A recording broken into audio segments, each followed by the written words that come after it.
Mtazamaji wa Harakati TV, kama tunakumbuka vizuri, siku ya jana makamu mwenyekiti wa chama cha demokrasia na maendeleo Chadema John Heche aliposti picha ya kile ambacho kinaendelea huko Afrika Kusini. Kwenye picha hiyo aliposti kijana ambaye anadaiwa kuwa ni Mtanzania, na Heche aliandika maneno haya kwenye hiyo caption: huyu ni kijana wa Kitanzania akipigwa na vijana wa Afrika Kusini. Huyu ameenda kutafuta maisha kwa sababu hapa kwetu haoni kesho yake. Ameacha nchi pekee yenye Tanzanite duniani, nchi ya 3 kwa dhahabu, nchi yenye gesi, makaa ya mawe, chuma na ardhi ya kutosha. Ameacha maji na mbuga za wanyama. Hawa wanaomfanyia hivi Mtanzania ni watu ambao walipata hifadhi yao hapa kwetu wakati wakipigania uhuru wao. Nimeumia sana. Nothing I do, my brother. Nothing I do. What I do, man? What I do, man? Nothing I do. Nothing I do.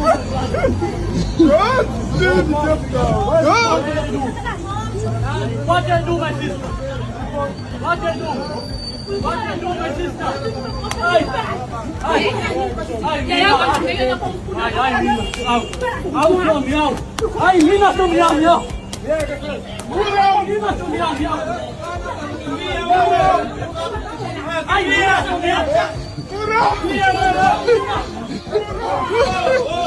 Ele parece que como tato.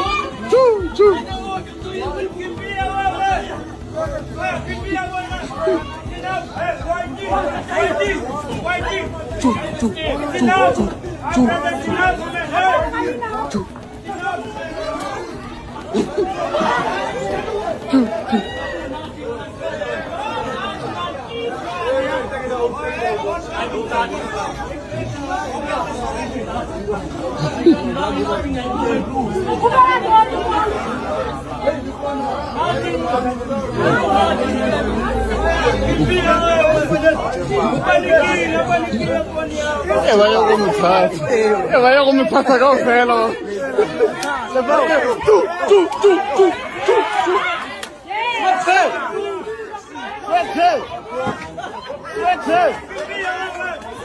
That's bad trick. So get that trick. That trick.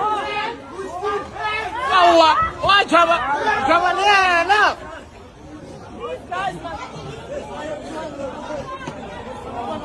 Two. Hey, what's wrong with the father? Why you want to move? Two. Para com o que me faz play. Ya que corre. Alô. Watu kwa tilo mu. Sasa baada ya kusambaa kwa video hizo kwenye mitandao ya kijamii, serikali imeweza kutoa majibu au kutoa ufafanuzi wa kile ambacho kilichoendelea. Serikali imesema wazi kabisa kwamba hakuna uthibitisho wowote rasmi kwamba kuna Mtanzania yeyote aliyeshambuliwa katika wimbi hilo la mashambulizi dhidi ya raia wa kigeni huko Afrika Kusini. Pia imeweka wazi kuwa video zinazozunguka mtandaoni ni za zamani na si za matukio ya sasa. Sikiliza kile alichokisema Grayson Msigwa kuhusu tetesi za Watanzania kushambuliwa huko Afrika ya Kusini. Serikali inafuatilia kwa karibu matukio ambayo yanaripotiwa kutoka Afrika Kusini, ambako inadaiwa wenyeji wa Afrika Kusini wanawashambulia wageni ama wasio raia wa Afrika Kusini wanaoishi katika miji mbalimbali.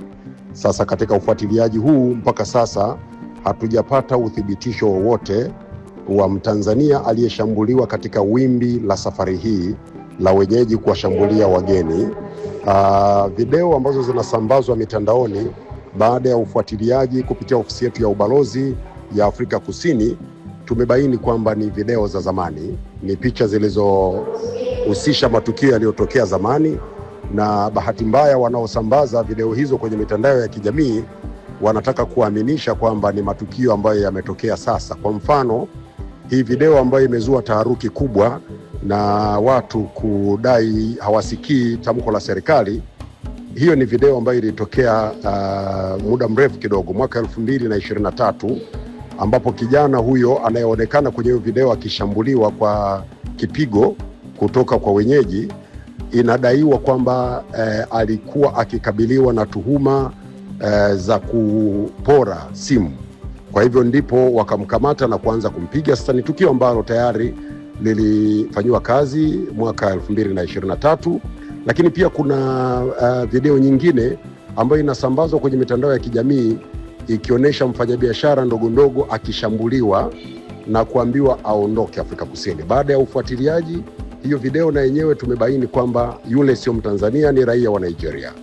Kwa hiyo tumekuwa na hiyo changamoto ya wasambazaji wa maudhui kwenye mitandao ya kijamii kuchukua picha jongevu za zamani na kuziandikia maelezo ama caption kana kwamba ni matukio ya sasa. Sasa kufanya hivyo ni kuvunja sheria, na mimi ni waombe watumiaji wa mitandao ya kijamii hasa wanaozalisha na kuchapisha maudhui mtandaoni wajiridhishe kabla ya kuchapisha, wajiridhishe kutoka kwenye vyanzo rasmi, lakini pia wasipotoshe, kwa sababu kumekuwa na upotoshaji mkubwa katika wimbi hili. Naomba kuhakikishia kuwa serikali inafuatilia kwa karibu matukio yanayotokea Afrika ya Kusini, na kama kuna Mtanzania yeyote ama kuna mtu yeyote ana ushahidi wa Mtanzania aliyeshambuliwa huko Afrika Kusini katika mfululizo wa matukio haya wimbi hili, basi tunaomba atoe taarifa katika ofisi zetu za ubalozi ama katika kwa ofisi za serikali ama kwa viongozi wa serikali ambao tupo, na hatua zitachukuliwa mara moja, kama ambavyo tumeshughulikia matukio kama haya mwaka jana, yakiwemo ya Watanzania ambao walikwenda Afrika Kusini bila kufuata taratibu, yani wamezamia mwaka jana. Kwa taarifa tu ni kwamba mwaka jana kati ya Januari na Disemba kulikuwa na Watanzania takriban 450 ambao walikamatwa kule Afrika Kusini na wakarejeshwa nyumbani baada ya kubainika kwamba walikwenda kule bila kufuata taratibu. Kwa hivyo tunaomba kama kuna mtu yeyote na taarifa azilete katika ofisi za serikali ama katika ubalozi wetu kule Afrika Kusini, ili hatua zichukuliwe na matatizo hayo yaweze kutatuliwa. Lakini niwaombe sana wale ambao mnasambaza maudhui, acheni kusambaza maudhui ambayo hamna uhakika nayo, kwa sababu mnasababisha taharuki kwa wananchi pasipokuwa na sababu yoyote, na kufanya hivyo ni kuvunja sheria.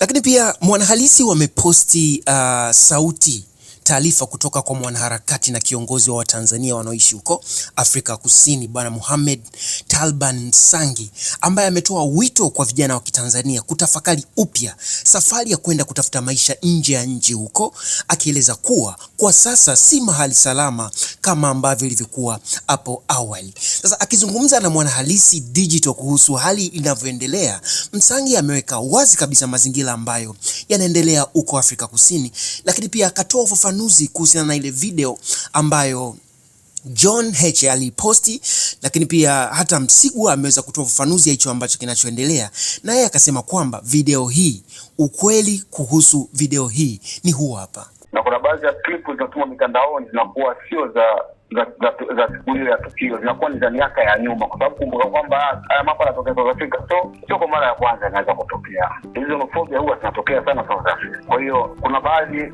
watu wanatunza hizi video. Sasa ikitokea yakitokea machafuko tena kama haya, na zile video zinakuwa zinafanyaje, zinaibuka.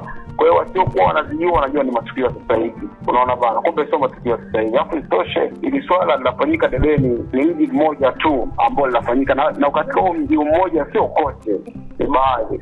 Miji mingine yote imetulia tu. Yaani ni mji mmoja tu South Africa ndio ambao wanatokea machafuko. Ni mji wa hawa ndugu zetu kabila la Zulu, Wazulu hao. Na siku zote hao ndio wanaoanzisha balaa, Wazulu hao. Unaona bana, mwakosa wafanye mambo hayo, Wapedi, Waswana, kama kabila yako mengi. Ni kabila moja tu ambalo linataka matatizo South Africa. Unaona bana, isitoshe mimi kwa upande wangu mimi naona kuwa wana njaa tu ndio wanaamua kuleta taharuki kama hizi, kwamba wageni si waondoke, vitu kama hivyo, kulipia watu vibali, huwa na kibali wanakupiga, ukiwa nacho wanakupiga, yani ukiwa nacho wanakupiga, usio nacho wanakupiga. Kwa hiyo asilimia kubwa yakishatokea mambo kama haya, basi wageni wao wanaepukana nao, wageni wao wafungui biashara, wageni wanakaa nyumbani, wanaacha wao mjini wazunguke na magongo yao na zile ishara zao, fimbo za Samboko, yale inakwenda sometime wiki mbili, wiki tatu, wanachoka, basi nchi inatulia.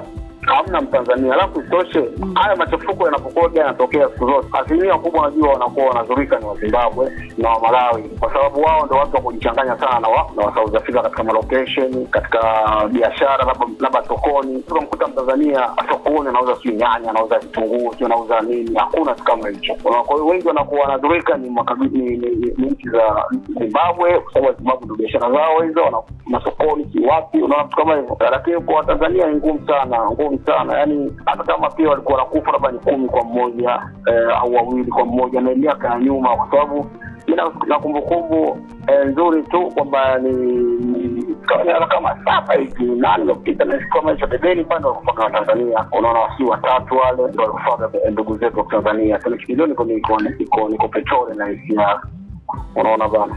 Lakini wao walikufa kwa sababu wagani walijichanganya katika hizi vurugu, yani walijichanganya katika upande wa South Africa, kwa sababu zile fujo walizoanzisha kipindi kile zilikuwa soka kama hivi. Zile walikuwa wanavunja maduka, wanaiba. Kwa maana baadhi ya wasilimi na kama kujichanganya katika wizi. Mimi ningesema sio South Africa wote wakafanya kwamba kama huo asilimia kubwa walibaka tuwezi kama hiyo. Mimi nilishaongea toka before kwamba mimi nawashauri ndugu zangu wa Tanzania ambao wako nyumbani Tanzania kwa sasa hivi, hakuna mtu anayetaka kwenda kutafuta nje ya nchi, au sio bwana? Lakini sasa waangalie nchi nyingine, ziko nchi kibao za kwenda kutafuta maisha, unajua, au sio bwana? Watafute kibali sahihi, waondoke kihalali hapo wakatafute maisha, au sio bwana? Lakini sio South Africa. South Africa ilikuwa zamani, ingawa bado hawataki kuamini hilo na hawataki kulikubali hilo. Unaona, ndio maana sisi tunakuwa tunawaacha waingie. Wakishaingia sasa wanakuwa wanayaona yale, alafu kurudi nyumbani inakuwa ngumu, kwa sababu kama mtu ushaingia tayari kiwanjani na kurudi nyumbani unashindwa, matokeo yako na mimi uteseke tu. Alafu isoshe wewe unakuwa unaficha wasilia wa kule, utaki kuambia wenzio huko, kwa sababu unaona sasa nishaingia, unaona taibu kueleza kweli hicho kinatembea South Africa, kwamba kuna baadhi ya watu wanashindwa kuongea ukweli kwamba jamani, sasa hivi maisha South Africa hakuna. Sisi tuko South Africa tuache tupambane na yetu. Mimi ambao mko nyumbani ta pesa nyingine za kwenda, sio mnakuja tunasema kwa sisi hapa tunapata tabu au tunateseka. Maisha yalikuwa ni zamani, miaka ya nyuma maisha yalikuwepo, riski ilikuwepo. Lakini sasa hivi riski ipo, lakini sio hivyo, unajua. Watu wanateseka tu maisha yenyewe, unaona. Sasa na vijana wadogo sometimes moja wanakwenda kuwa future zao kule for nothing, kitu ambacho wangebuild future hapa nyumbani. Kwa ile hizo ndogo wanazozipata wakawa wanaweka hata kwenye kibubu, miaka 3 mtu analazia mara anaweza kufanya kitu cha msingi. Tofauti na South Africa. South Africa unaweza ukaenda dadangu au ndugu zangu wa Tanzania, ile nchi ukashangaa umeishi miaka 30 au miaka 40 na huna future yote. Yaani huna chochote katika maisha yako zaidi ya nguo zako tu ulizovaa, tena buni hata begi la nguo lenyewe huna. Unajua ile nchi ina future za Tanzania. Na sio future za Tanzania, na future za watu wengi.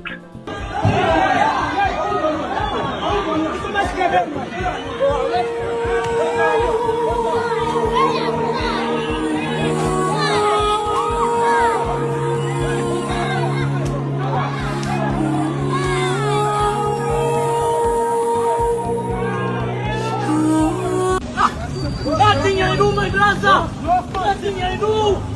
What I do, man? What I do, man? Nothing I do. Nothing I do.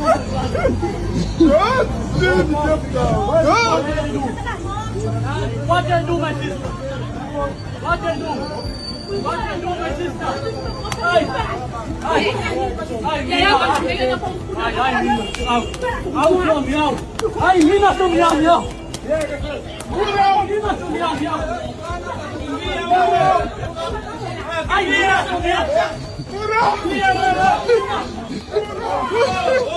Ele brasileiro como tato.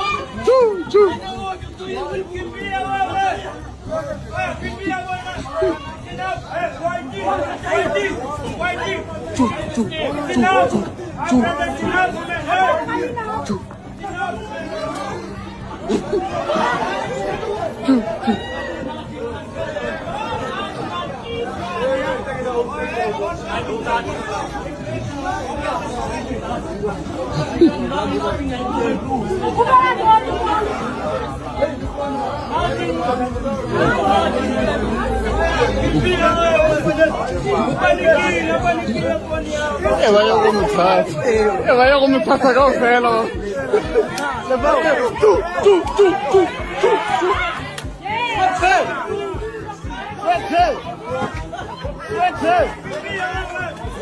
That's bad track.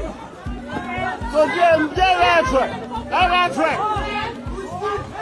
Wawa, chava nena.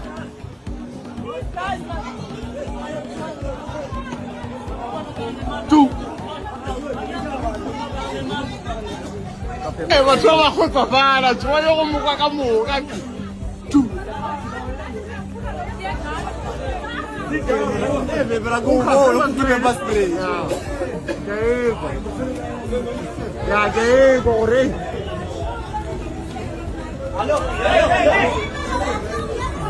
Watu wako